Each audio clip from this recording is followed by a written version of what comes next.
কৰ্মৰ কাৰণে আমাৰ সমগ্ৰ অসমৰ কৃষক সমাজ আমাৰ উপকৃত হ'ব। আৰু ঢেৰ কথা এতিয়া কিমান কি ক'ব, যি হওক বেছিকৈ এতিয়া আৰু নকওঁ, মানে মই ক'লে দীঘলীয়া হ'ব, আপোনালোকৰ আমনি পাব। মন্ত্ৰী মহোদয় আছে, থুলমূলকৈ মই এই কথাকেইটা আপোনালোকক মই ক'লোঁ। বিধায়ক হিচাপে মই আপোনালোকৰ কাৰণে মই যিমান পাৰোঁ চৰকাৰৰ ওচৰত গৈ চৰকাৰৰ সহযোগত যিমানখিনি পাৰোঁ মই ৰাস্তা পদূলি বা কৃষিৰ কাৰণে আৰু এটা গোদামৰ কথাটো মই কৈ যাওঁ। আমাৰ মানে ঘটনাটো কি হৈছে, আমাৰ কৃষকসকলে ধান খেতি কৰে, কিন্তু ধান তেওঁলোকে একেলগে একেদিনাই তেওঁলোকৰ ওচৰত যদি 50 কুইণ্টেল ধান আছে তেওঁলোকে গৈ এগ্ৰিকালচাৰত বিক্ৰী কৰিবগৈ নোৱাৰে।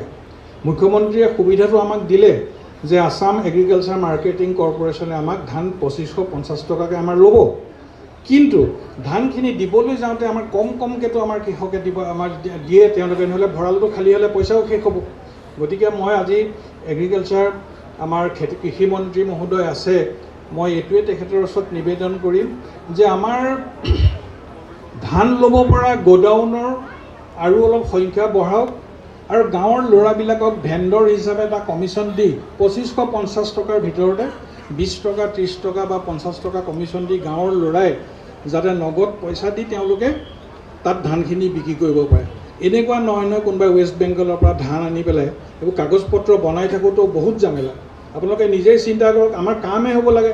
ইয়াৰ পৰা বিহাৰৰ পৰা ধান আনি কোনোবাই ইয়াত বিক্ৰী কৰিব নেকি? বেংগলৰ পৰা ধান আনি ইয়াত কোনোবাই বিক্ৰী কৰিব নেকি? কেতিয়াও নকৰে। গতিকে আমাৰ ল'ৰাই যদি ধান গোটাই, ধান ক'ৰ পৰা গোটাব? ইয়াৰ ধানকে গোটাব। ক'ৰবাৰ পৰা যদি নগাঁৱৰ পৰা আনি বিক্ৰী কৰিলে অসমৰ ধান অসমতে বিক্ৰী হ'ল।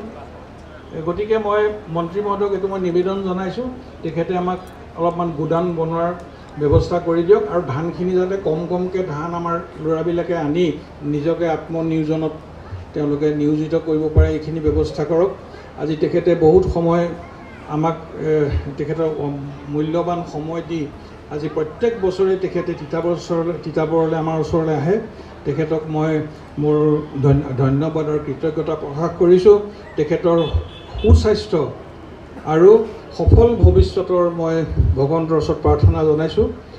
তেখেতৰ যি আকাংক্ষা, তেখেতৰ যি সপোন ভগৱন্তই পূৰণ কৰক।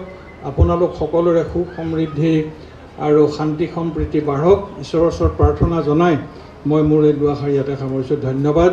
জয় হিন্দ, জয় অসম।